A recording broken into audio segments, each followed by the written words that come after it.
दोस्तों फाइनली आज भारत की तरफ से एक ऐसा कदम उठाया गया है जिसकी वजह से एमका फाइटर जेट के साथ साथ हमको 2035 में ही एक 6th जनरेशन का फाइटर जेट भी मिल जाएगा। आप सभी ये बात जानते हो कि इस समय यूके, इटली और जापान ये तीनों ही देश मिलकर एक 6th जनरेशन के फाइटर जेट को बनाने में लगे हुए हैं और इस फाइटर जेट को इस समय ग्लोबल कॉम्बैट एयर प्रोग्राम का नाम दिया गया है।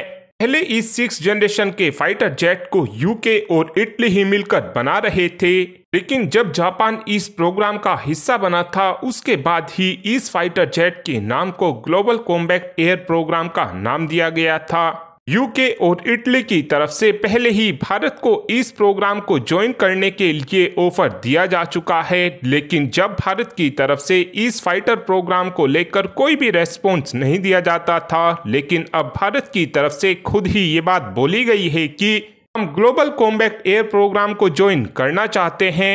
लेकिन अभी इस प्रोग्राम को भारत ने ज्वाइन भी नहीं किया है। उससे पहले ही जापान को इस चीज से प्रॉब्लम होनी शुरू हो चुकी है कि भारत इस ग्लोबल कॉम्बैट एयर प्रोग्राम का हिस्सा बनना चाहता है। लेकिन आप कहेंगे कि जापान को परेशानी क्या हो रही है, तो आपको बता दें कि इस समय जापान की तरफ से ये बात बोली जा रही है कि भारत की तरफ से इस ग्लोबल कॉम्बैट एयर प्रोग्राम की टेक्नोलॉजी रशिया के साथ भी फ्यूचर में शेयर की जा सकती है। इसी वजह से इस समय जापान को सबसे ज्यादा परेशानी हो रही है। लेकिन इस समय जो जापान की तरफ से सोचा जा रहा है ये चीज पूरी तरीके से गलत है, क्योंकि अगर ऐसा कुछ होता तो अमेरिका कभी भी अपने F414 इंजन की 80% टेक्नोलॉजी भारत के साथ शेयर करने को तैयार नहीं होता। साथ में अमेरिका कभी भी अपने प्रीडेटर ड्रोन को भारत के अंदर बनाने को तैयार भी नहीं होता।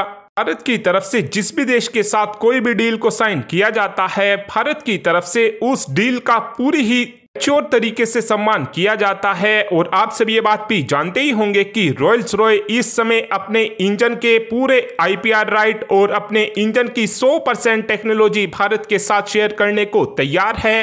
अगर भारत की तरफ से अपनी किसी भी टेक्नोलॉजी को रशिया के साथ शेयर किया जाता तो ये दोनों ही देश कभी भी भारत को अपनी टेक्नोलॉजी देने के लिए तैयार नहीं होते। रही बात जापान की परेशानी की, तो आने वाले कुछ ही दिनों के अंदर अंदर ये परेशानी भी दूर होने वाली है, क्योंकि जल्द ही जापान के डिफेंस मिनिस्टर भारत की यात्रा पर आने वाले हैं और उनकी इस यात्रा के दौरान इस बात को लेकर भी बातचीत की जा सकती है। जापान के इस कंसर्न को पूरी तरीके से दूर किया जा सकता है। लेकिन यहाँ पर आपके मन में ये सवाल जरूर आ सकता है कि यार हम खुद 6th जनरेशन के फाइटर जेट को बनाकर तैयार नहीं कर सकते हैं क्या? तो आपको बता दें कि जो 6th जनरेशन के फाइटर जेट होने वाले हैं, इन फाइटर जेट को बनाने में बहुत ही ज्यादा पैसा खर्च होने वाला है। और अगर भारत इस ग्लोबल कॉम्बैट एयर प्रोग्राम को ज्वाइन करता है तो इस फाइटर जेट को बनाने का पैसा 4 जगह पर डिवाइड हो जाएगा और इस फाइटर जेट की हमको बहुत सी टेक्नोलॉजी भी मिलेगी।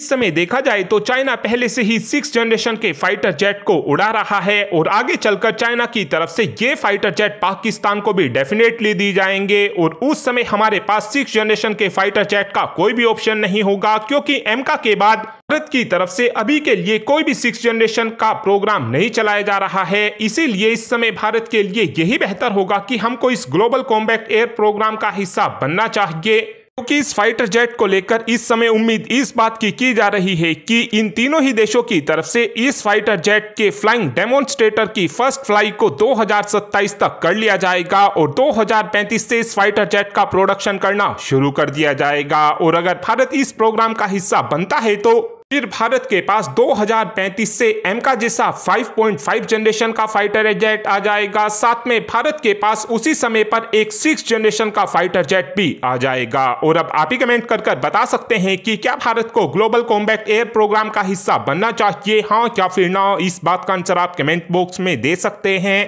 Thanks for watching this video. Have a good day.